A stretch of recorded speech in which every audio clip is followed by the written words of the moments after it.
Well, good evening, ladies and gentlemen. It is episode number 73 of the WADcast. I am one of your hosts, Josh, joined, as always, by Brandon. What is up? Happy Friday, everybody. Hope everyone's having a great night, off to a great weekend. Yeah, my weekend got a little head start as we had the day off from the usual day job. So I just spent the day in, just enjoying some time with the kids. Watched the new Hotel Transylvania. Okay. Is that the one where they all turn human? Yes, Okay. that's the one. And you can look forward to my review of that probably within the next, couple days over at the WADcast.com. Little early plug there because we do reviews now in article form and have them posted to the website. Are you watching TV while we do the show?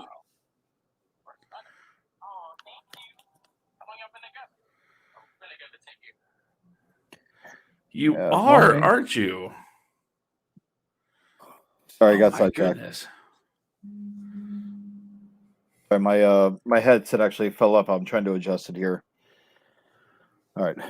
So I am what? Sorry, my headset, I kind of had to readjust. Listen, it would not be our show if things did not go awry once in a while. So, what did you say? Every once in a while, I'd like to think we could go a pumpernickel. Get it? I get it. Oh, I hate me for that. No, I was just plugging the website, thewadcast.com, and explaining that there should be a review of Hotel Transylvania 4, Transformania. Brilliant marketing, that one. And they can look forward to that within the next couple days. I mean, at least it's better than Alvin and the Chipmunks, the Squeakquel. I mean, you can't really go much worse than that. That's just you burn in hell. That was brilliant. That was a sign of someone that just gave up. Now, what was the next one? Road Chip? I don't know. The next one was another one that wasn't really necessary. Something about a boat? So, yeah, I don't know. I try to sit through the first one, but I don't have kids. So for me, there's no point. I've never been an Alvin and the Chipmunks. Well, I guess cartoon when I was a kid, yeah, sure, but that's back when the Alvin and the Chipmunks were about 3.5 feet tall in the cartoon versus the tiny things, which I guess makes sense because you can't really make a 3.5 foot tall chipmunk. Let me just okay, you know what? This episode is dedicated to pitching, and I know we usually ease into that, but I would pitch a remake of Alvin and the Chipmunks where they are horrifically disfigured mutants that are 3.5 feet tall. Now they're not dangerous, grotesque, but they're horrific. Yes, exactly. I mean, they look like the kid from The Witches when he's mid transformation between boy and mouse. Okay, that's what they would look like to me in my reboot, because I hate reboots and remakes. So with me, that's what I would do as a middle finger towards the studio. Oh, you want something cute and funny? Here we go. Let's go with animatronics. Make it more horrifying for kids. I'm imagining this really eerie cross between The Hills Have Eyes and Glee. That's perfect. I like that. But again, it's a kid's cartoon, so we have to keep the bloodshed to a minimal.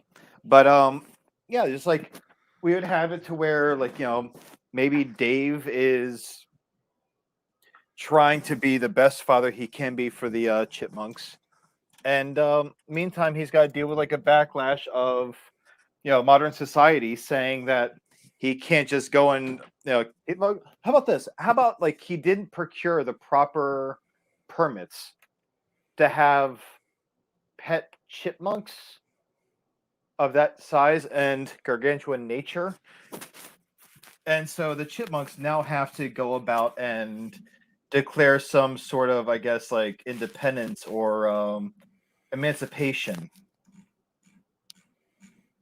because they don't want to be listed as anyone's property, because owning sentient creatures that are capable of speaking and feeding themselves and everything else, it's kind of like not cool. And that's a very dark history of the United States. Yeah. This conversation took a weird turn. It really did. But like, again, I'm pitching this to you. But of course, because of I guess certain thematic elements, we'd have to make this Alvin and the Chipmunks no lower than PG-13. Of course. I mean, Alvin, Simon, Theodore. I mean, Simon is like a massive brainiac and everything else, and Alvin is just this self-centered, of course, gets into mischief, and Theodore has his eating disorder. But just picture it. Just let it soak around in your mind a little bit. Just let it live there for 5 minutes. All right, so I'm assuming if you're pitching this, that means you want me to buy it, right? Yeah. So I have questions then. Go for it. What's your question?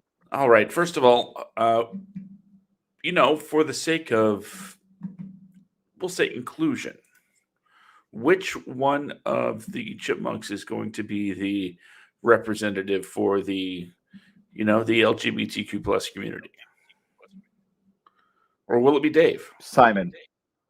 How about, what? Let's just make Dave a woman. Well, you know what? No, we can't do it, because there already is a woman caretaker for the what are they, the Chipettes? The Chipette. Okay, so the Chipettes will be appearing in this as well. Yeah, and they're equally horrifying as the Chipmunks. Okay, so there is some definite inclusion going on here between the usual, the typical all male singing cast, but with the counterpart being the Chipettes, I think we could have a little something here. Yeah. See, I can't personally, ladies and gentlemen who are listening to our show, anything uploaded onto the WADcast is simply done. It's all done through Josh, all of it. So what I have in mind, excuse me. I know it's kind of hard for you guys to really picture what I have in mind here. But Josh, I'm going to send you an image. Perhaps you can share this with the ladies and gentlemen of the crowd. And it's the image that I have in mind for what the Chipmunks will look like. Of course, we can't use this exact style imaging because reasons.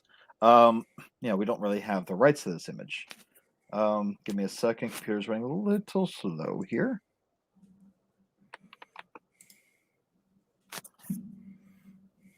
Really, of course, like the one night that I'm actually using a laptop that runs at like top speed at all times, it's the night that it decides it doesn't really want to operate properly. Because I want you to get a mental image of what I have in mind for my Chipmunks. Okay. Let's see here. I've got it right here. I'm going to send this to you through a little messenger on Facebook so you can share this with everybody. It is, mind you, you have to make it look more like a chipmunk than an actual mouse.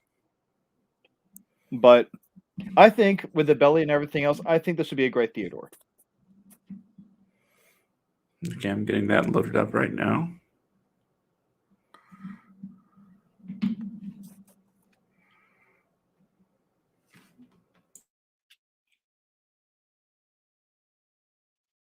See, Josh is going radio silent. Like, there you go. Did you see it?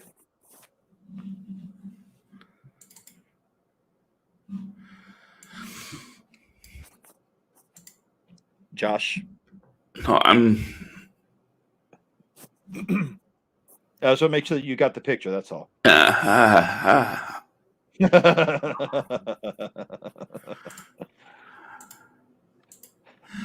Okay. I'm gonna. Wow. Where are the chipmunks? Oh man.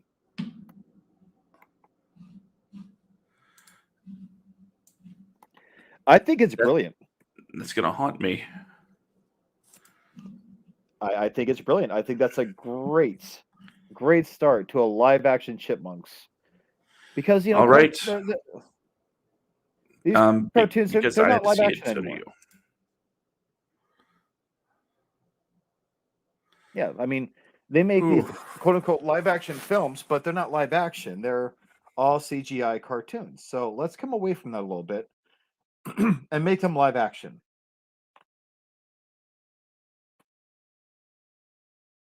So it's a very much a Rob Zombie presents the Chipmunks.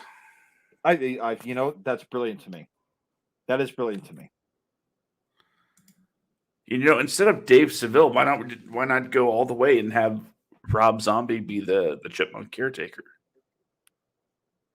That'd be perfect. But we can still name him Dave Seville.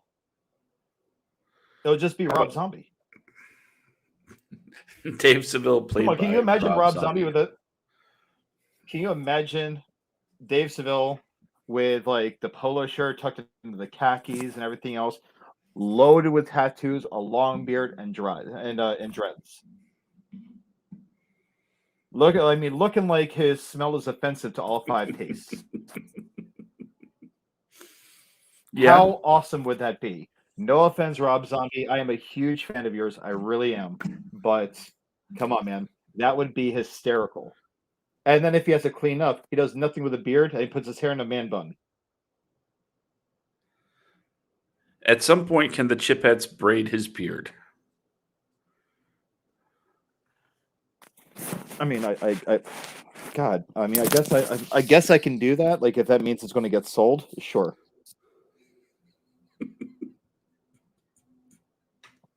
Okay. You've never wanted to see Teenage Mutant Ninja Chipmunks? Well,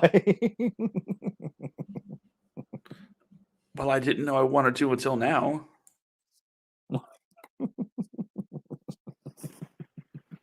We have our first comment weird, of the night. guys. Getting weird.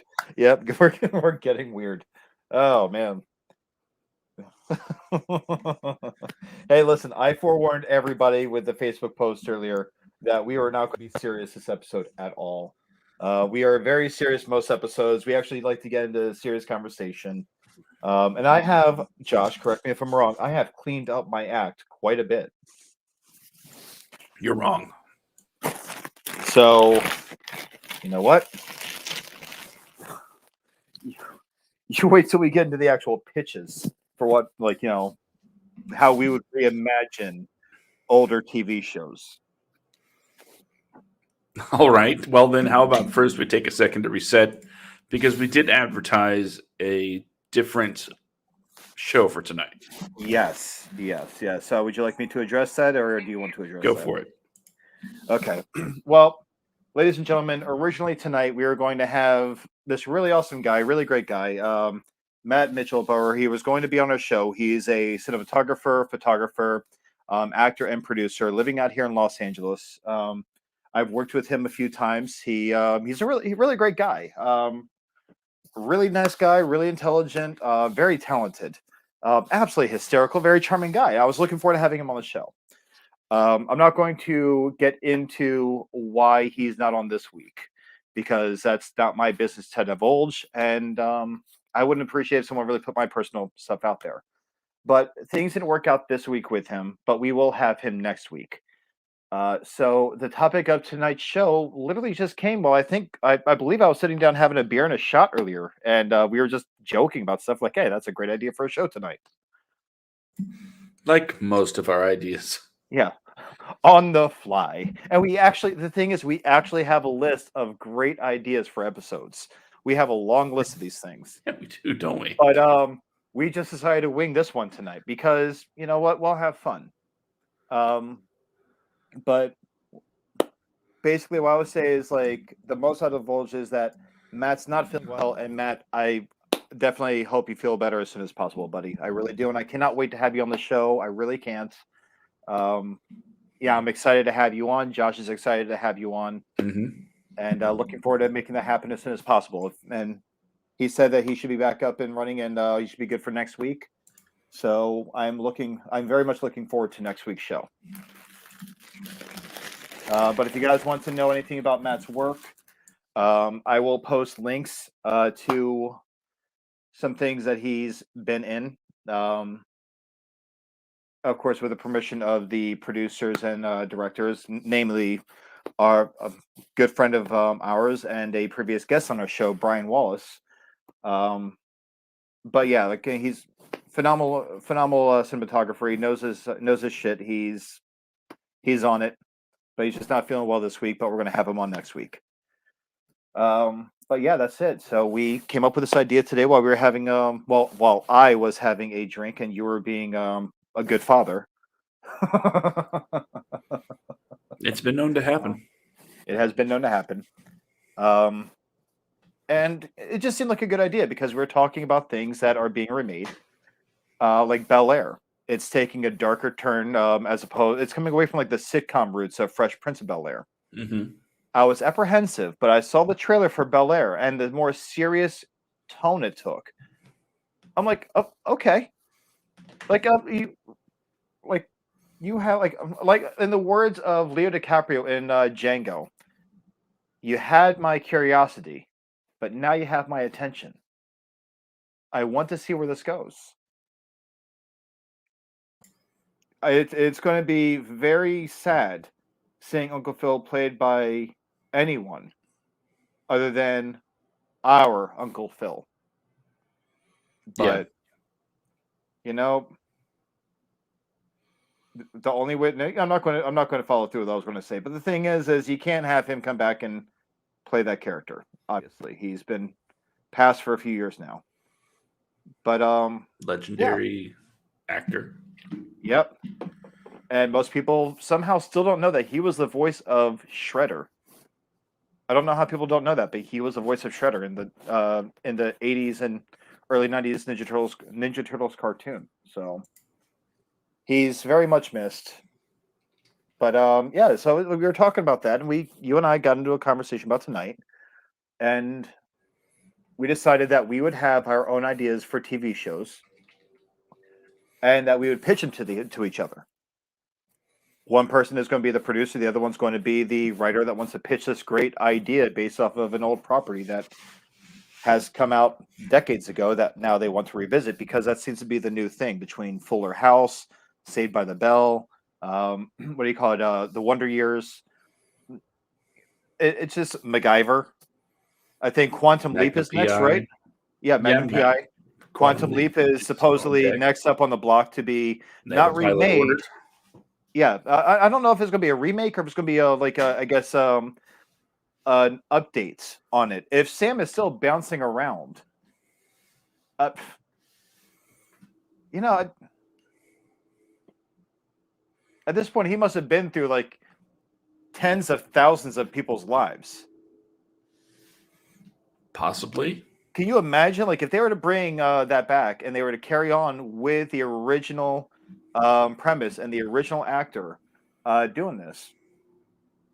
Could you imagine his mental state by now, that he has not been himself or even visible to anyone aside from a hologram version of his old partner in decades? Now, I know it never got brought up, but I'm curious what would happen if Sam put, like, a bullet in his head in the series. Like, would he just jump to another body and, like, did he kill that person? Kind of like the Incredible Hulk. Yeah, well, I mean, kind of, but, like, the Hulk and, and Bruce Banner both survived. What I'm saying is, like, he can't commit suicide because then he would essentially be murdering somebody. Mm-hmm. And he probably just jump into the next body and he's like, oh, well, great, I'm here. Like, just... And then one day Al stopped coming. Yep. Yeah. Say Al passed away. No offense to the family of the actor that did pass away. He was one of my He's favorite parts of my Stockbond. childhood. I loved Al in Quantum Leap.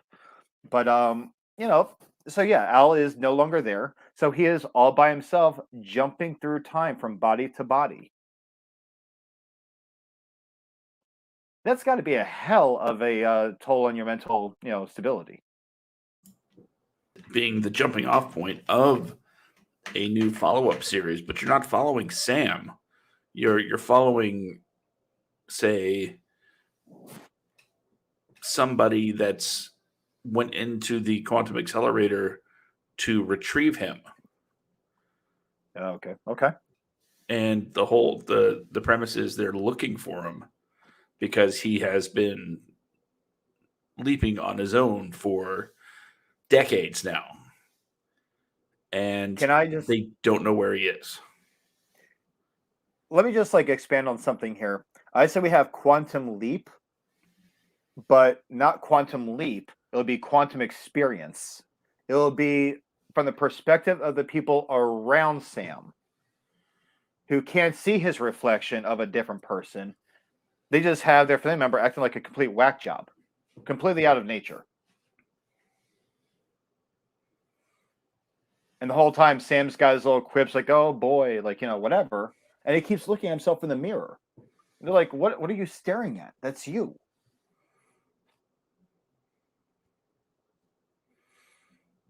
Could we get a split perspective, from the point of view of the team that's going after him as well? Yeah.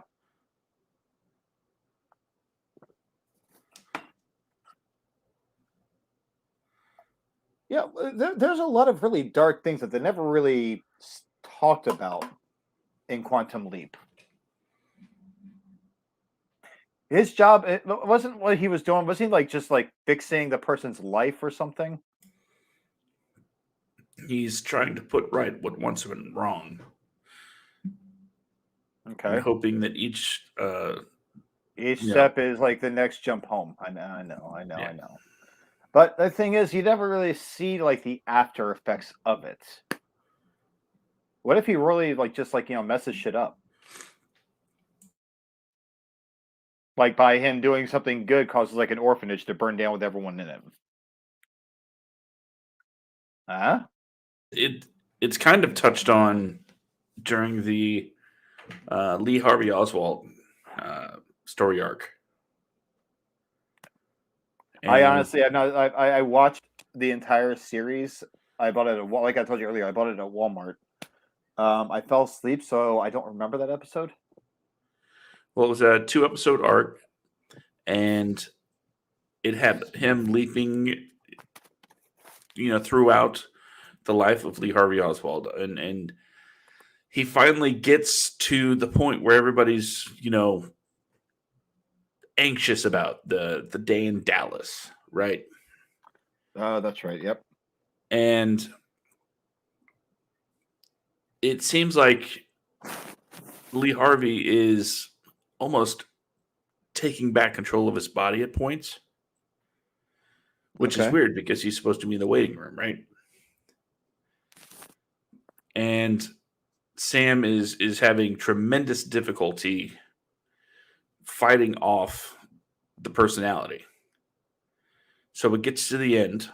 Spoilers for a show that's 25 years old. He gets to the end.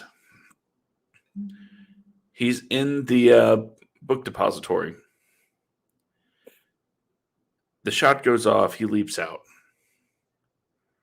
If I'm remembering it correctly, Al finally catches up to him, and Sam is just beside himself because he feels like he failed. Yeah. And then Al's like, What are you talking about, Sam? You succeeded." He's like, "How did I succeed? I killed JFK. I made sure he died." And I was like, "Oh, Sam, your brain's so Swiss cheese, you don't remember the actual history. JFK wasn't assassinated that day. Jackie was." And because Jackie was assassinated, that put JFK in a funk. It started, basically the beginning of the end of the world, because he was, pissed off. Everything went to hell, including relations with other countries, and Jackie dying was the worst case scenario. JFK dying, that was their win.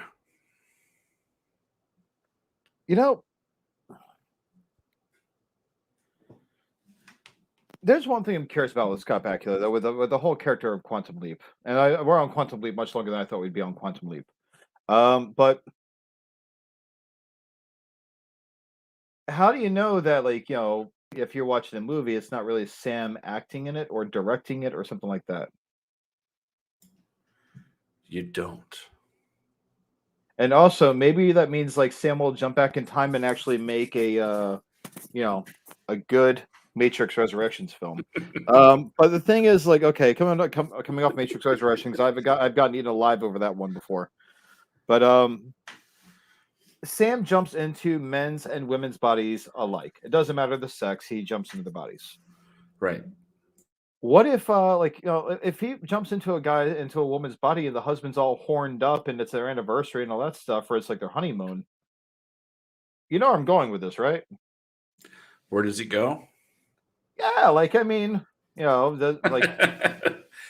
Remember, it's still their body. I know it's still their body, but he sees his own anatomy. Right. But, remember when he...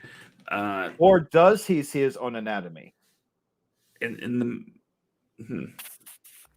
if he's a woman... Yes. If he's a woman and he's got to pee, right?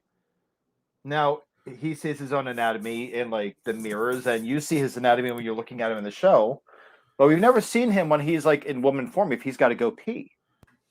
Does he stand up and whip it out, or does he have to, is he have to chop, but he's still got to squat? Which one is it? You know what? That's a good question. Which also begs if he has to make love to a man to make history right for something as a woman. This probably doesn't make things much easier, but there was the episode where he, leapt into a double amputee. Yeah. And he could still walk, and someone saw him just floating there. Really? So then there's a solid object. Okay, this is turning into less of a pitch thing and more of a let's dissect Quantum Leap episode. I'm good with both. So he can walk while he's possessing a WMPT. So there is a ghost physical matter there below the amputated areas, which can carry that figure through the air, which freaks people out, right? So this really happened. I'm gonna have to go back and watch the show again. I actually stay awake this time. I might miss that episode too. But the thing is I'm curious. We have to come off of Quantum Leap here. We've done this for a minute, but if it's a honeymoon, it's time to get freaky deaky and have some happy adult fun time with your loving husband.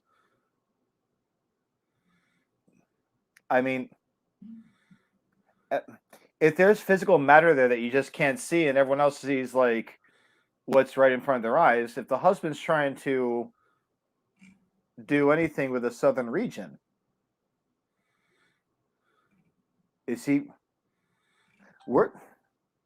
where's it going?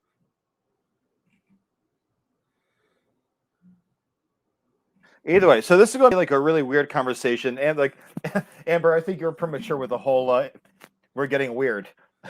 This is where it got weird. So let's move away from Quantum Leap here, and I was just reading about the episode where he leapt into a pregnant woman. So this group on Reddit is arguing that physical bodies are actually exchanged, but physical auras are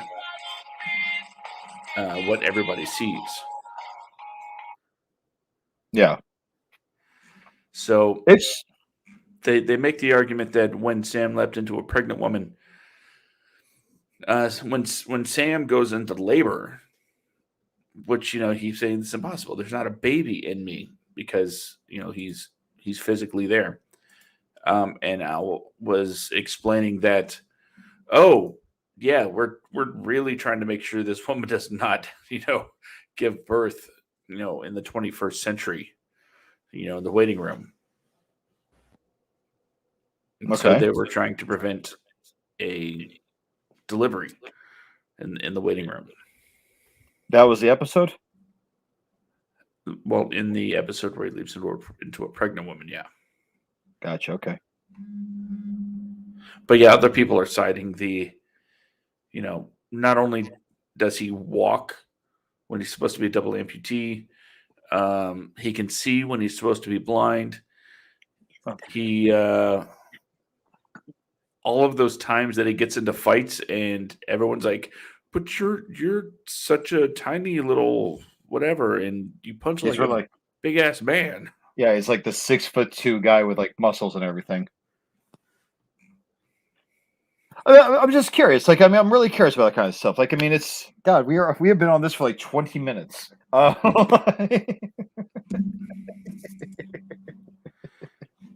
There's just so many questions, and I think we should save this for. I think that we should save this for. I don't know, like a random video or an episode, or dissect 10, like for a next article, 10 WTF moments of Quantum Leap. Yeah, but because we have to come up, we have to get to the show. We have to get to the topic of the show here, and talk about like the pitching, and because like it turned from us like having like a little comedic like pitch session back and forth like a few times to us fixated on the dynamics of Quantum Leap. As somebody once said, it's a conversational podcast. See where it goes. So do you want to get into the first pitch, or do you want me to? I will let you. All right. So I don't have actors to back up who I would have play these characters though. I've got to like I have like one or two, but the rest of them are very much just the show itself. I'll let you go. Okay. Well, we live in a pretty messed up world, Yep. And one of the best things about the world we live in is the fact that we can take a good, hard look at this world and reflect it in our own entertainment. And there is one franchise that has been doing it for a very long time, and I think it's time to add to that franchise's family. Golden Girls. No. Oh, okay. First we had Law and Order, and then we had Law and Order SVU. Then we had Law and Order Criminal Intent. And then we had Law and Order something or other, followed by Law and Order other something or other. Each one of those Law and Orders specializes in a different type of crime. Okay. Or a different department. I think it's time for a show that was more inclusive over crimes against those with disabilities. And to have the right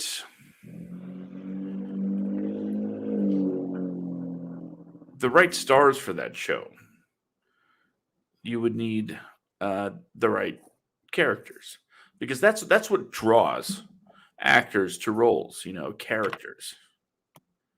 Something that an actor can really sink his teeth into, kind of like a Colin Hanks.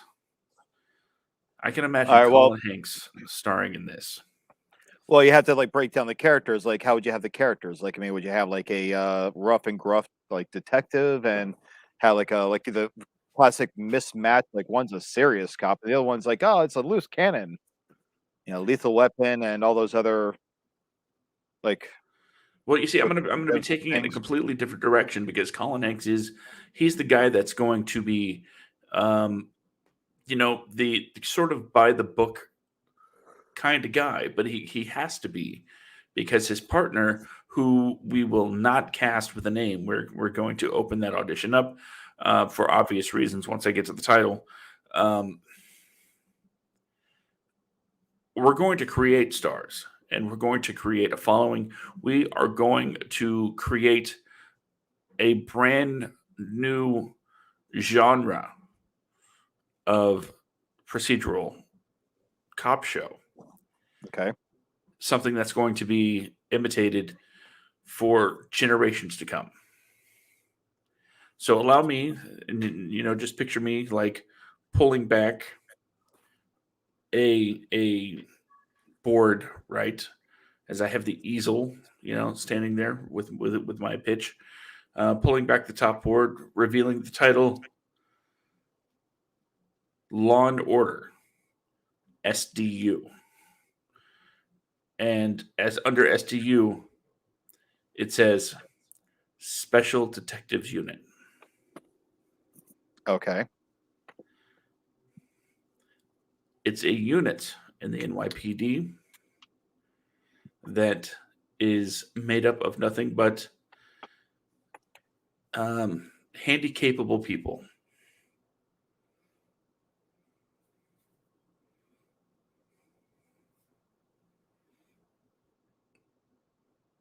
Plus Colin Hanks. Okay. His partner is going to be a detective with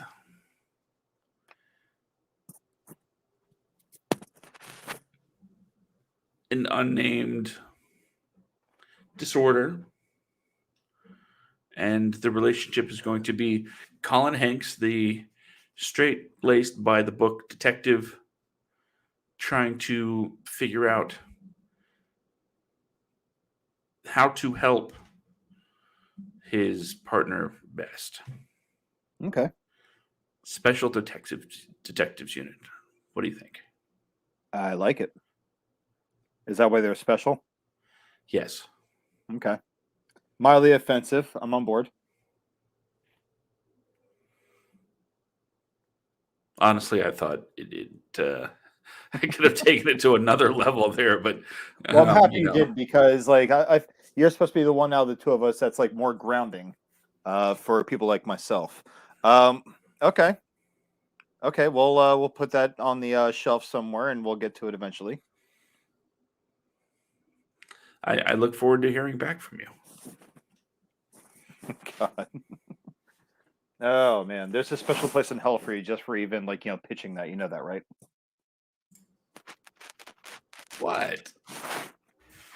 Because my mind goes to a few different places when I think of someone knocking on the door, and the way you say it is like I picture it more like a comedy where Colin Hanks plays like Special Officer Doofy. Exactly like that, except it's Law and Order style. Oh my God. And Colin Hanks is the partner. Okay. All right. Oh God. I go poopy. Did you say you go poopy? Yeah, it was good. Fine, I did it. See? And ladies and gentlemen, I'm not making fun of special needs people. If you don't know what I'm talking about, it's a scary movie. Special Officer Doofy. It's like 20 plus years old. So, God, that's horrible. Oh, thank you. Appreciate you. Thank you. So yeah, we'll shelve that. And we'll revisit it in a few years and see how comedy goes. Because I don't think I could take that serious at all. But you have my contact stuff, right? Yeah, I have your contact, and I'll put that on the shelf too. Oh, bummer. There's no way at all that I'm gonna light that on fire in an ashtray later on when I get home. Well, all right. So let's go ahead and switch. You play producer. I'll play the writer here, and you know, but I'm going to be a little bit more enthusiastic than you because that was the dullest pitch I've ever heard in my life. Well, I have to be honest. It felt a little dirty, and I was very much trying to you didn't not even do cross a okay, line. ladies and gentlemen. If you ever pitch an idea or a script to a producer, you have to make it exciting. You have to really garner the interest of the person, and you know, like what would you compare it to? Which you did compare it to something. But God, if I was going to produce that, I'd be more horrified with questions, mind you, and some unsettling imagery in my mind. You should have asked those questions, but right now you're in my office, Mr. Junk. What do you have for us? I'm sorry. I'm just trying to get the special officer doofy thing next to Colin Hanks out of my head. See, it's in there now. It's so in there. It's so stupid. All right. All right. Fine. All right. You need to start this off like, oh, do you have an idea for me? Like, you know, you had to like cue me in. All right, Mr. Junk. Good to see you here today. I was told that you have something that you'd like to talk about. You have an idea for a show? Yes, sir, I do. I've got a great idea. It's kind of like the Golden Girls. It's a updated version of it, but instead of Golden Girls, it's called Platinum Pops. That's right. It's a bunch of elderly men that live together, but it's kind of a little different because in this day and age, these Platinum Pops, one of which is a failed father, and he's trying to actively avoid his his son after years and years and years of not being there for him. But now that he's actually about to be admitted to a nursing home, he's trying to rekindle that relationship so as to not have to live in a nursing home. It's there's a lot that goes on, and a lot of it is depends. You know, like it doesn't depend on anything, but depends in general. Now we're going to tackle things that happen to men as they get older. We're going to tackle things like bladder and bowel like control or lack thereof. You know, there's going to be a little like oopsie daisies that happen along the way, and they're going to start realizing their own mortality at this late stage in their lives. It's good, you know. I know it probably sounds a little serious, but it's going to be funny. It's going to have some very, very funny moments and some very serious moments too. Like, you know, the very first time that one of them falls, he breaks his hip and he ends up in a nursing home, but he comes back after his hip heals. But now he's suffering from dementia, which is not uncommon after you're a certain age and you know, injure yourself, or if you cause yourself a great deal of bodily damage. What do you think? Could you see maybe a Patrick Stewart being involved in something like this? It's funny you should mention that because I have Patrick Stewart and Ian McKellen in mind for these two roles. Patrick Stewart, but it's going to be a reversal. This time Ian McKellen's going to be in the wheelchair. Oh, okay. That's right. And he doesn't really need the wheelchair. The wheelchair is just to garner sympathy. Are they sex maniacs like the Golden Girls? No, they're not. No, the eldest one. Okay, the eldest one is a sex maniac. We haven't figured out a person to play that character, but the eldest one has to be at no less than 95 years old. I'm thinking Mel Brooks. Mel Brooks. That's quite the inspired choice there. I imagine there would be quite a few references to, say, Viagra, possible sponsorship. Well, I mean, we can use Viagra, but I mean, at that point, like after a certain age, Viagra is pretty much kind of worthless, and it can actually cause a great deal of, a great deal of organ damage after a certain age. Apparently, at least like that's what happened to my grandfather. Um, too much, too much goes on, pumps too much blood, and then you can actually have a heart attack. So we're not going to do Viagra. We're just going to keep it soft.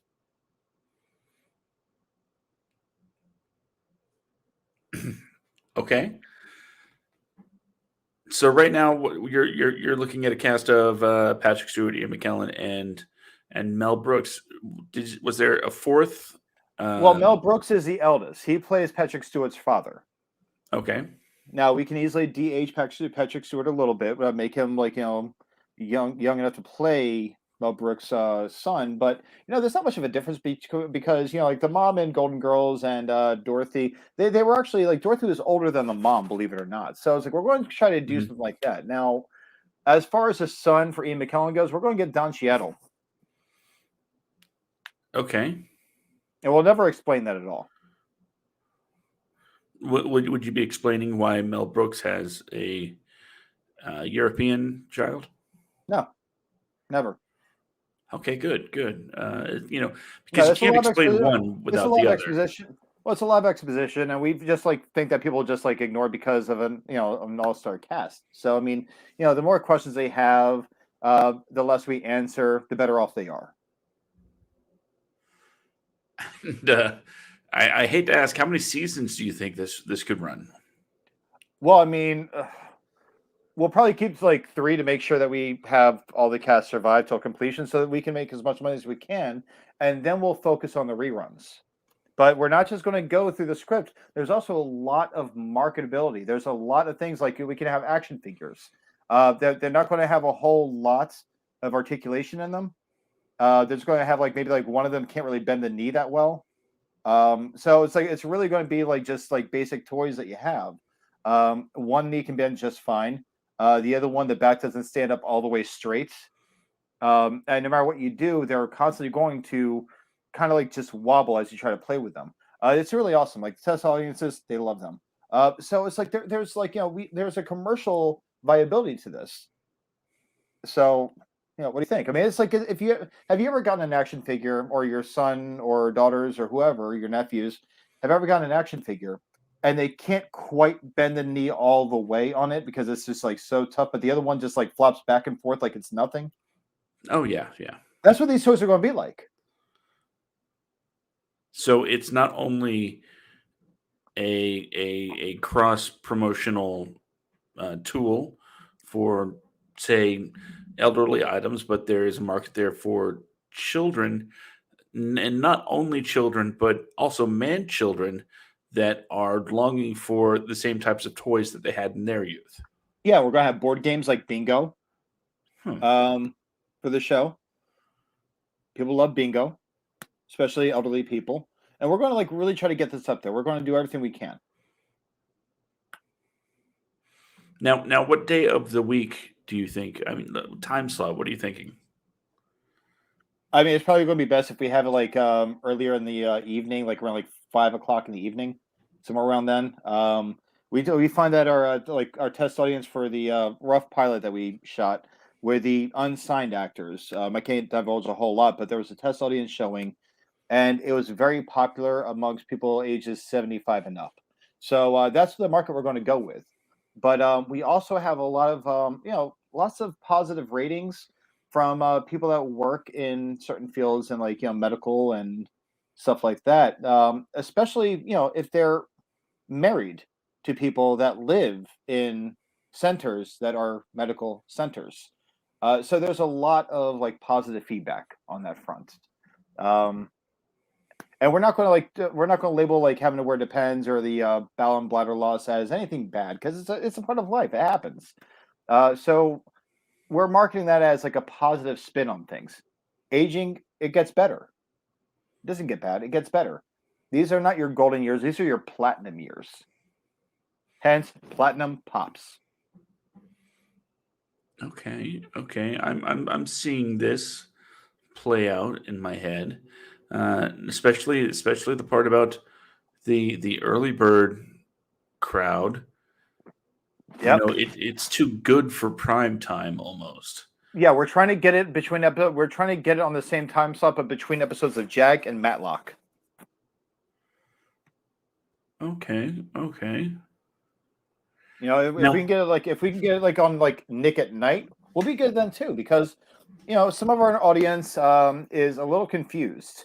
So they have like sometimes there's like sundowners that happens where they like they're more awake and so they want to watch TV. So we'll have it for like a Nick at Night slot at that point in time. So that way we get more viewers and everything else, and our ratings just keep going up. And we can also play reruns of the same episodes, and we have found that half our audience may not remember having seen the episode previously. So like there's lots of we can just get re-ratings.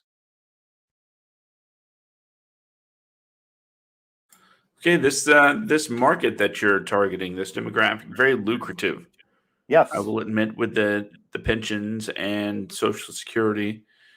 Yeah. As well as you said, it tested well with doctors and people in the healthcare field. I didn't say doctors. I just said people that work in healthcare. Doctors won't watch it because they say there's a lot of fallacy behind it, which I don't know what they see as far as like any kind of. There's no phallic members at all in this show. We don't show anything. What do they know? Yeah, I mean, like just like 8 years of college and reading some books, and you're a professional. So I mean, like forget the doctors, forget like any professional thing, because they're also going to touch on things like vaccines, and we all know that like vaccines are fake anyway. Like they just kill. That's all. Like we actually have an episode where the guy's friend gets a vaccine and he dies of a heart attack like 25 minutes later. So yeah, we're trying to stay away from doctors here. No one wants any misinformation. What do you think? The fewer so-called experts, the better. I think. Look, Exactly. I'm not one to, sign on the dotted line at a pitch meeting. Usually, there are a lot of people to go through, a lot of people to send this upstairs to. But right now, I'd say we have a tentative deal in place. That sounds great. So, when would you like the when would you like the actual full series? When would you like the Bible? I can send you everything as soon as possible. There is a problem because it's largely a lot of the characters are largely based off of my assistant. He's older, but he should be here in the next like hour or so. I think to meet up with me. I'm hoping he's not allowed to drive anymore. This won't cause any issues with likeness rights, will it? Likeness rights? Well, I mean, let's face it. After a certain age, we all start looking the same anyway. So, maybe. Well, as long as you can make sure that the legal side is all wrapped up and maybe buried somewhere, this shouldn't be an issue. And because of some of your suggested stars' advanced stages, we should probably get a move on this. Yeah, and like, don't worry. Sooner or later, all the actors in the show, save for like a few of the supporting casts, will all be wrapped up and buried at some point in the not too distant future. Anyway, so everything will be taken care of as it needs to be. That is horrible. I can't go anymore with this as a straight face. We're going to hell. I started the bus. You hopped right on it. Oh man. Oh God. All of our listeners that missed this episode are going to go back and re-listen to this like, is this the regular show? There's an executive at NBC that's like, boss, I've been listening to this podcast. You got to listen to it. It goes live tonight. So just listen to it with me. These guys are good. And then they're listening to it. And the boss is like, you're fired. The executive's like, well, I only have time to listen to this between 5 and 5:30. So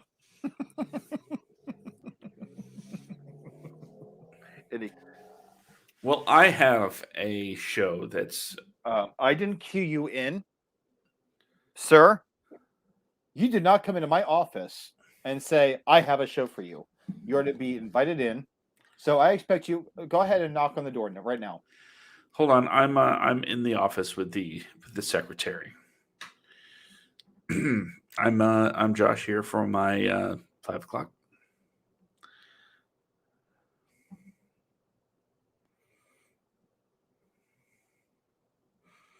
Yeah, buzz me in. I heard no secretary.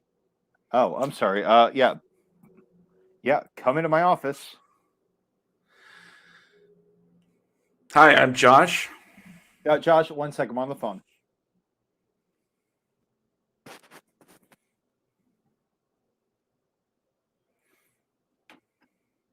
Okay, Josh, who are you? I'm Josh. Josh, what? Irrelevant. Okay, I don't know that name. Okay, well, Josh, what do you got? What do you got for me? Talk to me. Well, lately, you might have noticed there's been a really big push to bring back quality franchises, quality titles from our past, right? Great shows that are getting reimagined all the time. And I think there is one show that everybody is just overlooking like crazy, and they will regret it once they realize what it is. And that's why I'm here to bring it to your attention today. It is a show that I know you have the rights to, that you have the ability to produce, and a show that you are going to fall in love with again. That show is Cheers. Okay. That's right. I'm talking about bringing back Cheers.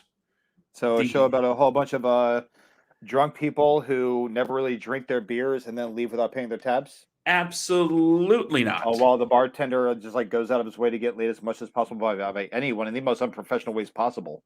Nope. Bring that show back? Not at all. Just the Okay. title. Okay. Because we live in the 21st century now. This is a century where we don't glorify binge drinking. We don't glorify hanging out in bars. We don't subscribe to that ideal anymore of womanizers. I'm sorry, don't you live in Jacksonville, Florida? I do. Okay. Well, you guys, isn't that all you guys glorify up there? Yeah, but nobody emulates Jacksonville, so we're good. Okay. I'm listening. So we don't glorify the womanizer behind the bar in a position of power anymore because we understand what that means today. We understand what it means to be a person that uses their authority to prey on their employees. Okay. Which is why we're going to go into completely. That's right. I guess like the whole #MeToo thing. Not a good time. Exactly. So we're going to reimagine Cheers for this generation. Yeah, this generation is tights. We are going to wake up at Cheers instead of drown in a beer. Okay. So we wake up at Cheers and then what? First of all, what is Cheers? Well, in the 80s, it was a bar. I mean, how depressing can you get? And this was supposed to be one of the best, quote unquote, sitcoms on television. And don't get me wrong, the show is legendary. But in the 80s, everybody had to be drunk. Well, I mean, I thought it was more like a cocaine thing back in the 80s. Yeah, well, you had to chase the cocaine with something. Yeah, I guess you're right. So what we're going to do is turn Cheers, keep the name, it's a lovely name, into a shake and juice bar. Okay. It's all about health. Oh. Okay. We're still going to have the same colorful cast. You know, Norm is going to be the normal guy. You know, he comes in. Sure, he's a little lax on his exercise routine. He only jogs about 10 miles a week while everybody else is, putting in their miles. Cliff can still be a mailman, coming in to get his morning boost of wheatgrass and talking things over with the staff. And Sam, the owner, who was once a retired baseball player, can you imagine that? A baseball player owning a shake and juice bar? No. Sam is now not retired, but he is a yogi. Okay. And you know what? We're going to skip right to the Rebecca stuff. And she is going to be one of the master yoga instructors at Cheers. Okay. We're still relying on the will they, won't they little vibe they had going on in the 80s. But this time, the consent is going to be super above board. We are going to project that they will long before they do, just so the audience has the right idea of what's going on, to make sure that we're not going to get they're arguing, they kissing. Wait, is this cool? Nobody ever says, yeah, this is what they're supposed to be doing, because it went from one thing to another. Well, again, this is the 21st century. We don't do that here. We'll tease it early on, and then it'll pay off 20 episodes down the road, long after it was probably supposed to. But we want to make sure that the audience is aware that, yes, he is consenting to the contact, and yes, she is consenting to the contact. Okay. So no one gets drunk and has I guess barely memorable one night stand in this show at all, or No one night stands. huh? At least no drunken one night stands.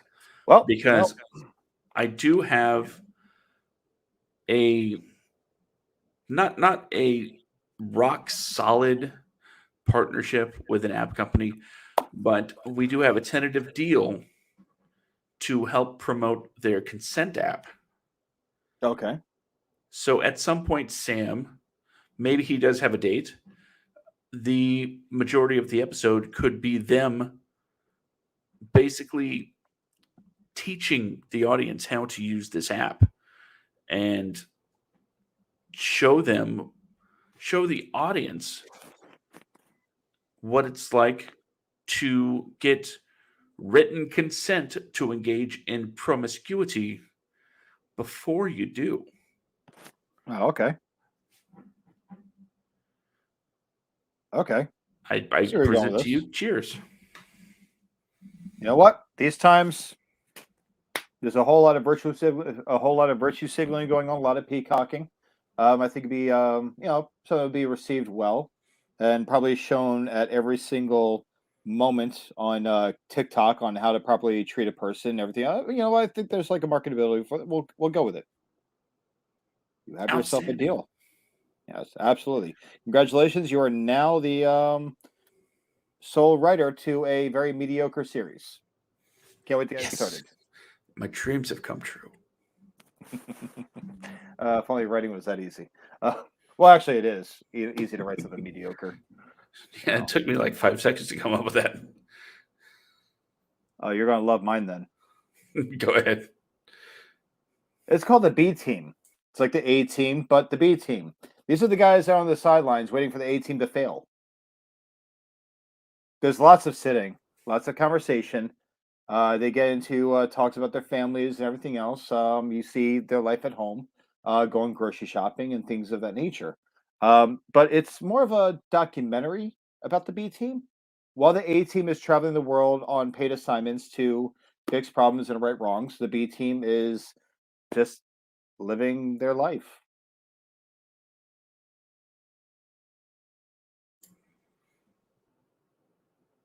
Okay. Yeah. What do you think? What that was the entire that was the entire pitch? Well, I mean, it's like just think. It's like it's life happens. B team. Like I mean, if you can't go to work, you're stuck at home. And I feel like a lot of people that have been stuck at home for the last like year and a half can really identify with the B team because there's a lot of being stuck at home and doing nothing. Essentially, what you're doing is you're watching this. I think it's going to be like film, like Cops, but it's not going to be exciting. It's just a relaxing show called The B Team. They have a van that looks like the van from the A Team, but it doesn't really go anywhere. Does it have a wheelchair lift? No. It's like it's very much like fend for yourself. So I'm looking at, if I'm not mistaken, like a very much a slice of life, a piece of Americana where people can actually see themselves reflected on the screen. Yeah, and like as far as a wheelchair lift, like I mean, yeah. So it's like with that, if you've ever been in a wheelchair and you were trying to get into a car and you had to struggle and have someone pick you up, and put you in the car, you can identify with this show then. And if you just go to the grocery store, pay your bills and everything else, clean your house, take care of the animals, take care of the kids, the wives or husband and the kids, or you're a female partner and you're a female, your male partner, you're a male. There's going to be lots of that in this. We're like it's a B team. They're civilians. They're not even military. They're just civilians. I think what you're pitching today shows a lot of potential. I do wonder if this is going to be, say, an all-star cast, maybe. No, a whole bunch of nobody, because you're not going to make it like an all-star cast and call it the B team. It's going to be like stand-ins for the all-star casts. They're going to look similar to A-list actors, but they're like the great value versions of them. So instead of, say, getting Matt Damon, we're going to get Jesse Plemons. Pretty much. And instead of Bradley Cooper, we have this guy that looks kind of like him. It's Devon Sawa. Devon Sawa. Yeah. We gotta get like B actors. Idle Hands. I gotcha. Well, I mean, like Idle Hands was like a long time ago when he was like really rising up in his acting career before he just kind of gave up. So we have Skeet Ulrich. I don't know if you know who he is, but he was that guy that was in Scream and had a bit part in As Good as It Gets. And he was in Riverdale, but was he really in Riverdale, or was that more like the kids in Riverdale? He's a great supporting actor, but he's never really been like a front man kind of leading role. I know he had that one movie like about like some kind of cold thing they had to keep cold back in like the late 90s. But like that was like that was like 20 plus years ago. So we're gonna have Skeet Ulrich because he's Skeet Ulrich. But yeah, yep, that's what we're going with. If you have a part for Bruce Campbell, I'm in. No, he's too mainstream. We can't use him. No, we have a guy named Barry Campbell. He looks like Bruce Campbell. So yeah, he's I'll settle for anybody with a good chin. He doesn't have that.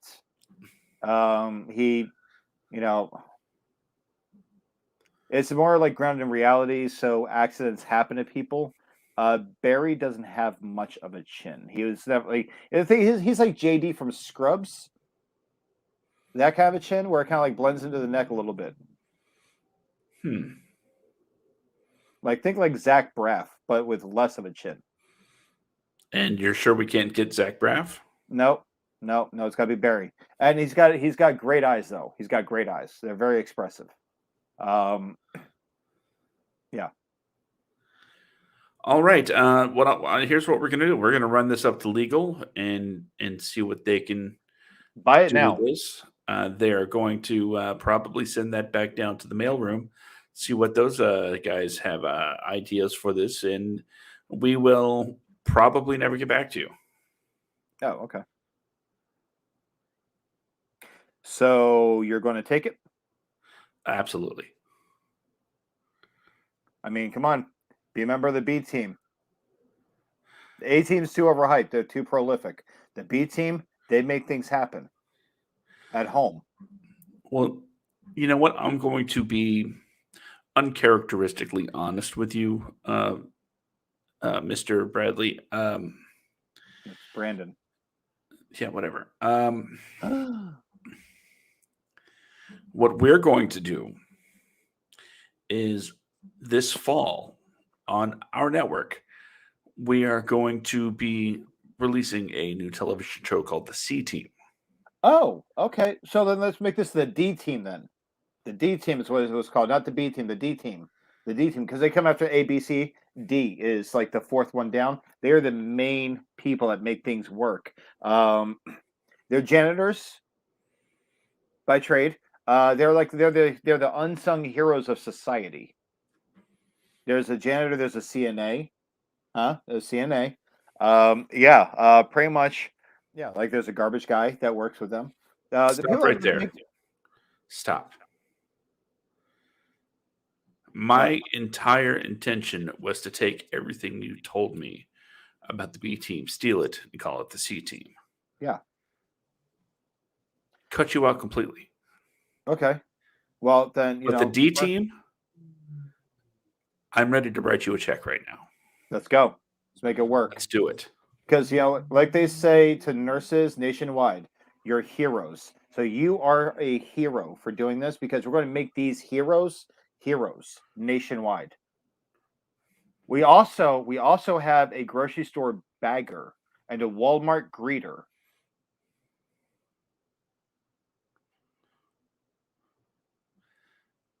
You already sold me.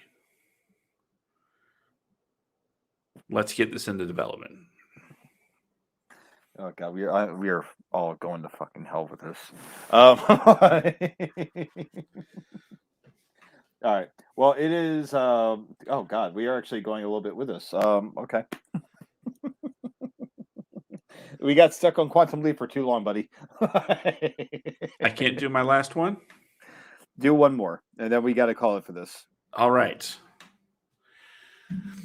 Let's get the sound department in here. Come in. No, just gonna answer the goddamn office. Hi, it's me. Hi, me. I am here to pitch you on a show that you already own. Okay. Repitch it to me. Here's the repitch. The wind-up. It's been... I don't own a show called The Wind-Up. 20 years or so since the show was last seen on television. So I think it's time for a complete retool, pardon the pun, of this classic family sitcom. Okay.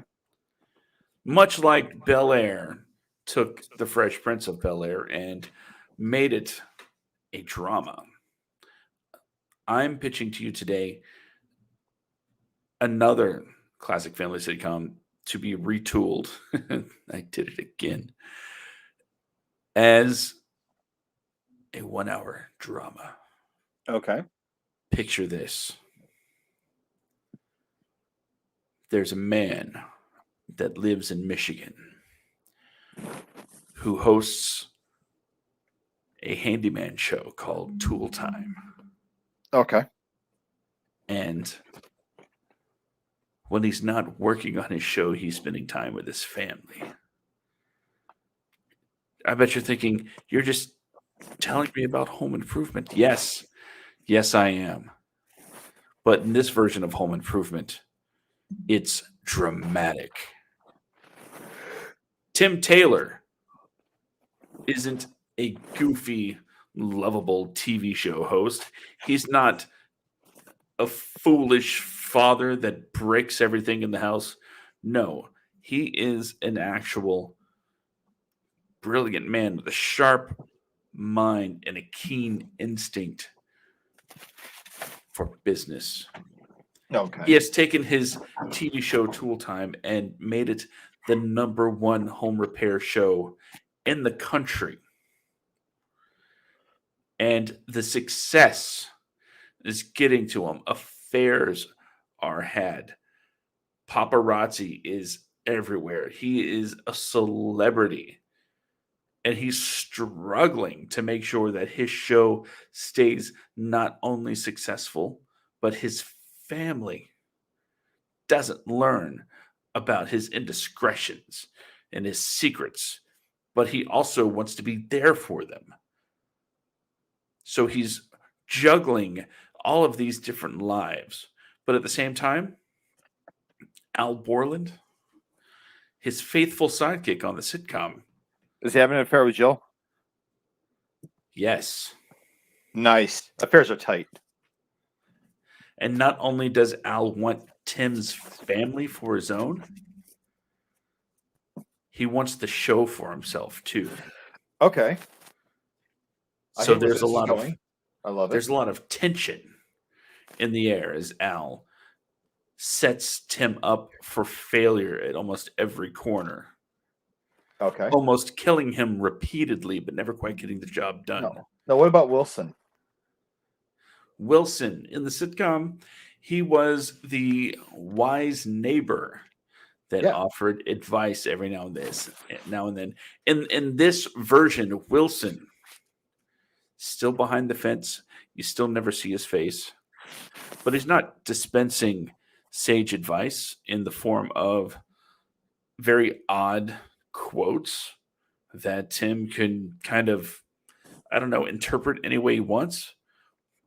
No, he's like, Wilson's more like an informant for Tim. He's keeping an eye on things at the house. Oh, okay.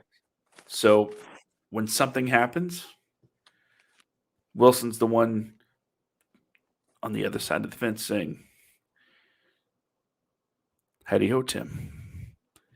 You wouldn't believe what I saw at your house today. Did you send your wife flowers? Because somebody did." Okay. The kids, people are always on about the kids. Well, is Jonathan Taylor Thomas coming back for this? I would like to see him come back. I'm not sure. He was a heartthrob. He was a heartthrob. He was a heartthrob in the 90s. He's a heartthrob now. He's a great A-list actor.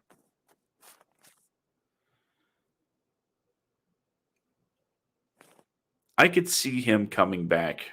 Okay. As someone that works within the TV network of the TV show on the TV show. Okay.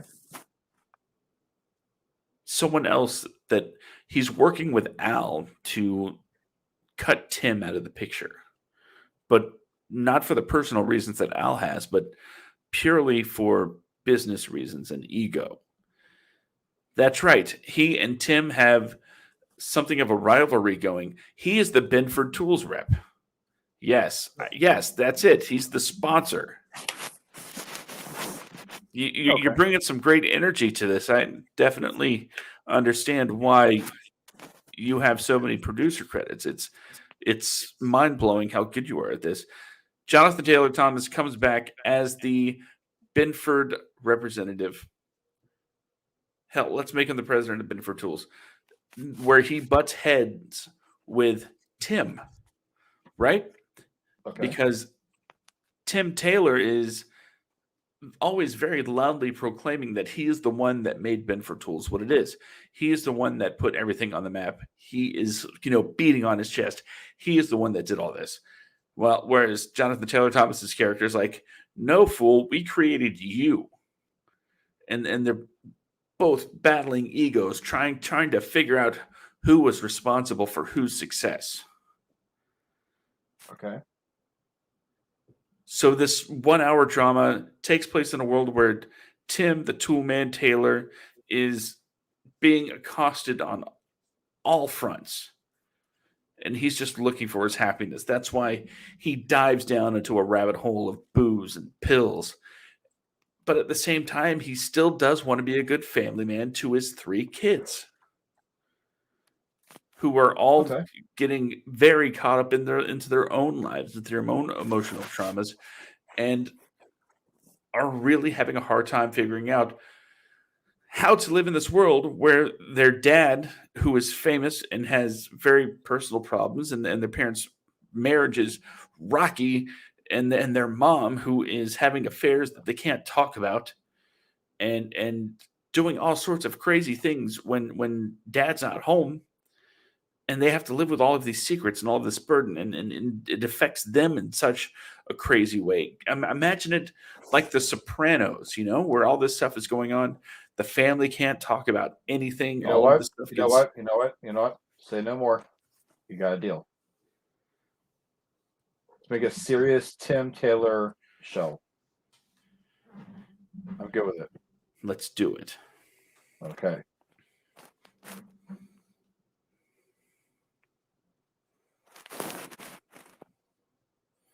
And scene.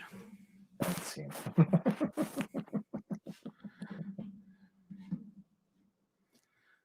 Oh, man. What's really messed up is I think I convinced myself I actually want to see this show now. I could tell you were getting really into it. That's why I had to stop you. Like you're just going to keep going on and talk about like this for like seasons here. Let's stop it now. Get this man on a plane. Oh my God. But it's very quiet here tonight. Like I would assume that Amber would have had more to say than just that we're getting weird. We didn't even get to the weird parts yet. Yeah, if you thought the quantum leap stuff was weird, she bailed. She bailed. Oh man, but I do have to get going here, so I'm going to let you close out everything. Because I do have to get going. Like it's getting close to the time I have to be there. But either way, everyone follow me on Instagram, bjackman82. The WADcast is on Instagram and Facebook, and thewadcast.com.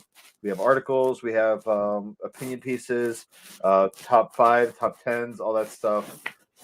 We are going to be adding more content, i.e. videos and things of that nature. We have a lot of exciting things coming up that I would be more than happy to introduce to you.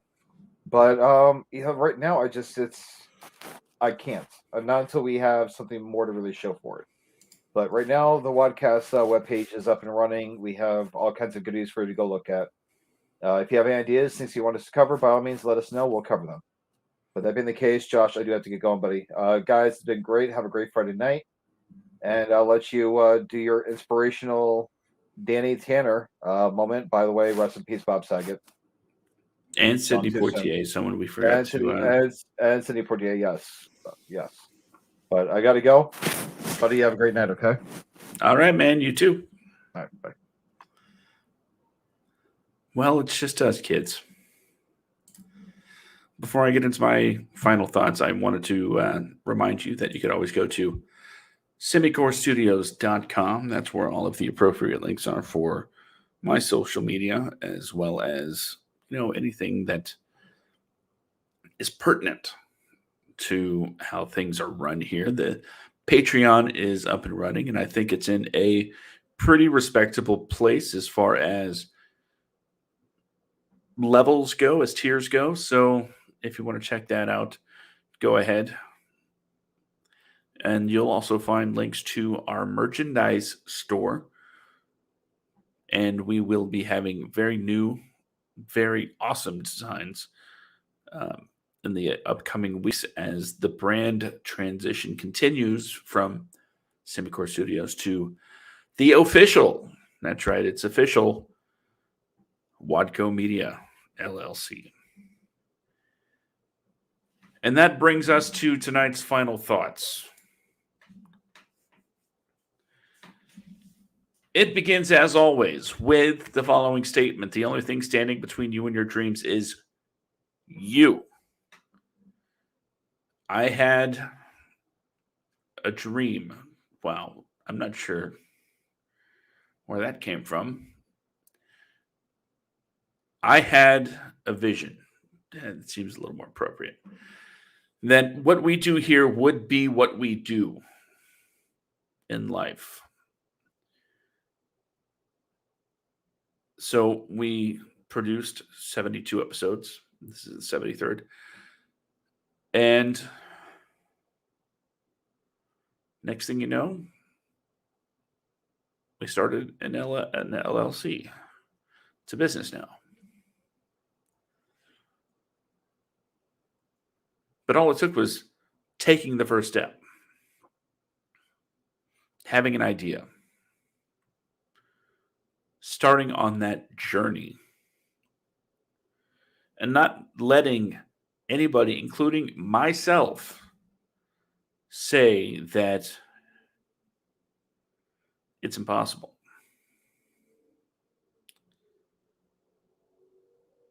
The only thing standing between you and your dreams is you.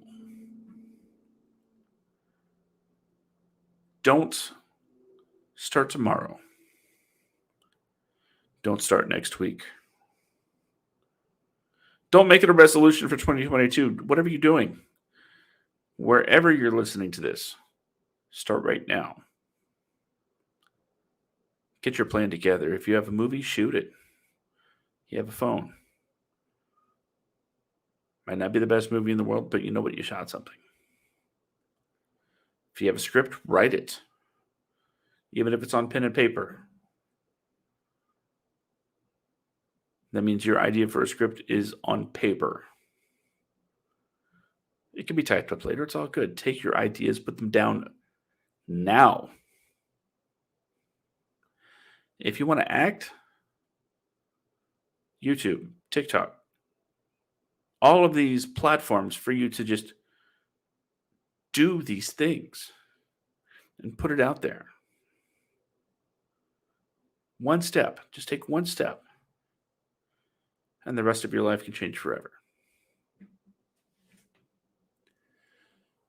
All right. Thank you, everybody, for joining us for the WADcast number 73. That's Writers, Actors, Directors podcast. We will be back next week, same time, 10 p.m. Eastern, 7 p.m. Pacific, right here on Facebook Live and Twitch and YouTube. The audio podcast available usually within 48 hours of our live show. Don't forget to rate, review, subscribe. Let the world know what you think about this show, as well as all of the other fine Wadco Media LLC podcasts. So until next week, I'm Josh. The guy earlier, that was Brandon, and we are out of here.